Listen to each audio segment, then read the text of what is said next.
сургууль тоглоом, математик, энгийн төсөөлөл, хөдөлгөөн, эрүүл мэнд, тоглоомын нэр, супер өндөөнүүд, тоглох нас 5 нас, зорилго 1-ээс 20 хүртэл тооны цифрыг нэрлэж тэс тарааллаар дагуу байрлуулах.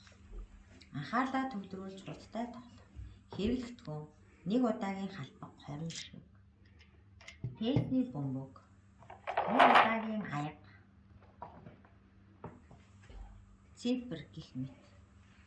Тоглоомын дүрм хүүхэд замдаа бөмбөгийг халбанаас алдаж унагуул дахин өндөг унсан газраасаа тоглоомыг эхнээс нь эхлэнэ. Тесний бөмбөг халбаг дээр байрлуулан урагш алхахдаа анхаарлаа төвлөрүүлнэ. Алхам 1. Хүүхдийг цээжээр тоолуулна. Хэд хүртэл тоосныг асууна. Дээрээ цифрүүдтэй тесний бөмбөгүүдийг сайтар ажиглуулад хэдээс хэд хүртэл дугаарлагдсан байгааг нэрлэж ярилцгаая.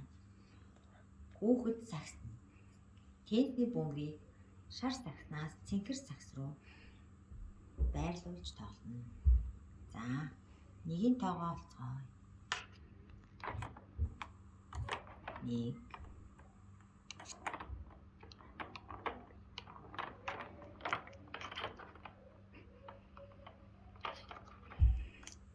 За, 2 2-ын тоотой тесний бөмбөгийг олцгоё.